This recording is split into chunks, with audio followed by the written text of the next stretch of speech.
There are now 8 Mission Impossible movies. Quite the achievement. It seems like these missions are far from impossible. But you know what's starting to get very much out of reach?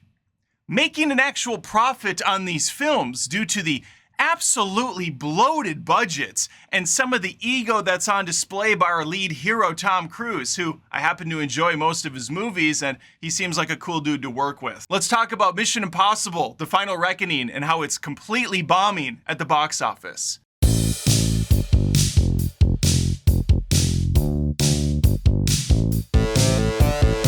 Now, some people might say, well, come on now, a bomb? I think far from. The movie has made $450 million globally at this point. How is that a bomb?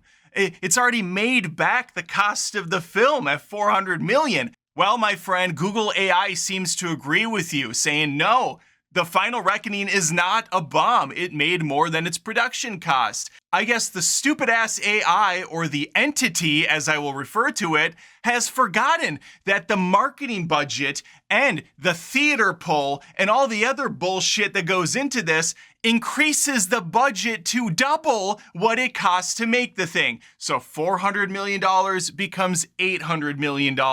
This movie is far from profitable at this point. Now, it is possible there's some sort of crazy tax incentives that are going on behind the scenes for filming in certain areas. They can recoup some of that cost, but I'm just talking straight numbers that I know. And so far, this thing is a long, far cry away from getting to break-even territory. Before I get into my reasoning, if you enjoy the commentary, please think of subbing to the show, Adam Does Movies, on YouTube, on Spotify, on Apple Podcasts. And if you're on YouTube, hit that notification bell so I show up further in your feed. I would appreciate it. A few days ago, I talked about the Ballerina box office and how that thing is not going to make money either. A $90 million price tag, it's generated about $50 million so far. It has to get to almost $200 million. It's just not gonna happen. I know it's only been out for like 6 days, but that first weekend, that first 3 or 4 days is critical to get the ball rolling. And as the weeks go by, those numbers are going to dwindle and fall through the floor, especially as the heavy hitters come out. Your Jurassic Worlds, your Supermans. Ballerina's gonna be left behind. And now we have How to Train Your Dragon coming out in just a day or so after filming this. I will have a review for it, of course, so stick around for that. But people, rightfully so, pointed out in the comments, Adam, what in the hell is your problem? Tom Cruise's movie's not doing any better. Sure, it's like the 5th highest grossing movie of 2025, but that doesn't mean dick when the film costs so much to make. And a lot of that budget was due to COVID issues they had during the pandemic. Other issues were Tom Cruise does have a bit of an ego on him and he wants to do everything practical. Like all the crazy stunts you see in the film, going inside of this giant real submarine, hanging off the wing of a biplane, falling through the air without a parachute. And doing this kind of stuff costs a fortune. And I'll point out that at this point, it's just not worth it. Because as impressive as it might be that Tom Cruise can do these things, it's actually at the detriment of the character. Because Ethan Hunt is a super spy who can do badass things. But it's no longer looking badass in the films. It's looking like Tom Cruise struggling to get in position so that he doesn't die, instead of seamlessly kind of sliding across the wing of a plane and knocking a guy out and grabbing a parachute. It's a lot more choppy and it's a lot more rough around the edges. On top of that, there's still a heavy ass amount of CG work going on. A couple movies back, the big stunt was the free fall from space going into Paris. I think this took them months of training and practice and days of shooting and commitment to get this knocked out correctly. But in the final product, the only thing that's actually real in the shot is Tom Cruise. They filmed this over an empty field. They didn't film it over Paris. So Tom Cruise, the practical effect is flying through the sky. The storm that's in the movie is completely computer generated. The city below, all of Paris, computer generated. He's the only real thing. And therefore, it doesn't look that real all the same. In fact, it probably would have looked more realistic had they thrown Tom Cruise's ass in one of those wind tunnel things and shot it perfectly, and then they actually went out and filmed from a plane Paris for real. Then you only have Tom Cruise being faked in. Now, whenever I cover these numbers, people also point out that movie sales are only a part of the revenue stream. They also have the streaming sales and all that stuff. And sure, yeah, no, not really much anymore. Because back in the day, you could double dip. Matt Damon actually was interviewed not that long back talking about his bread and butter films, which were the rom-coms or just the straight drama romance films. They don't really do those much anymore because there's no revenue for them.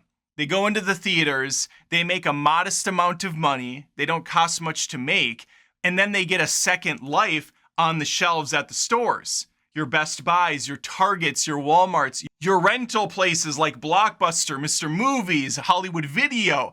Those all don't exist anymore. Yeah, the big box office stores do, but not the DVD department. You go into a Best Buy these days, you're buying fridges and vacuums. They don't have DVDs anymore. There might be one in the way far corner of the store where the janitor's working, and he's like, oh, DVD. Oh, heavens to Betsy. That's a word I haven't heard in a long time. We might have some over here in this old chest. Ah, yes, The Goonies. A classic. Hello? Hello? Oh my God, is the ghost back? Has the ghost returned? Damn you, ghost! Leave me alone!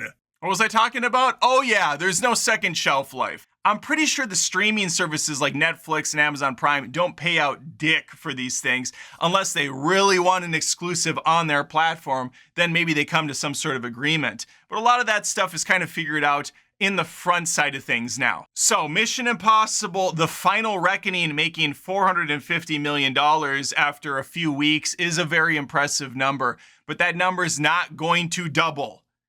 All right, that number is not going to get to a point where it can cover the cost, all the expenses, because we have big movies coming out, as I stated. Someone else pointed out that these action movies are down across the board this year. None of them are seeing profit at all. Why are you singling out Ballerina? Well, it's because that's simply not true. Jason Statham, the ever-reliable Jason Statham, again, short for Statham, he has proven that all it takes is a small budget and a can-do attitude to make some profit. The Beekeeper did very well a year back. This year we have A Working Man. The same crew came back to hack up another shit film. It only had a budget of $40 million. It made almost $100 million. So it doubled, it got past the double mark of breaking even, and then we get pure profit after that. Yum, yum, yum, yum, yum, yum, yum. Plus everything after is just champagne money. When it hits video on demand, then they can get all that extra coin. Now, let me put on my Captain Hindsight hat and tell you what went wrong with this Final Reckoning. There are a lot of things that probably could have helped bring more people into the box office. The first of which is checking out what the last film made, Mission Impossible Dead Reckoning Part 1. That's right, this is Part 2, but they don't call it that because stupid. That one pulled in $571 million worldwide. And that's the grand total. And so for a film to cost $400 million, they should have kind of known out of the gates, shit, we better have like some sort of hook to get people into the theaters because we're probably going to be around the 570 again, if not a little lower, because now we're 8 movies deep. This movie is 2.5 hours long. It is a grueling experience to get through. The big set pieces don't even hit until an hour and a half into the movie. This is an endurance test for folks. Which brings me to my next point. It's too damn long, and it's so freaking serious. Had they made this fun and lively like the last Mission Impossible movies, like the previous 6, I think you probably could have saw a bigger hit at the theaters. Another big factor is it is so up its own ass with nostalgia and the memba berries. So much of this movie is dedicated to flashbacks to the previous good old days, where Tom Cruise is hanging down, suspended in the air, or jumping off a building. It's like, yeah, we know. We've watched these films. This doesn't help the fans connect with anything. It just alienates new people that maybe are seeing a Mission Impossible movie for the first time and might want to jump into the catalog that came before. This just is confusing. And the final point I want to say is the burnout factor. It's a twofold thing here because burnout is very real when it comes to a lot of these properties. The MCU is really starting to feel it recently, and unless it really has a hook or a twist to the formula that's going to drive fans in, like throwing all the old Spider-Mans in, it's going to have a hard time working on its own because we've seen so much of it.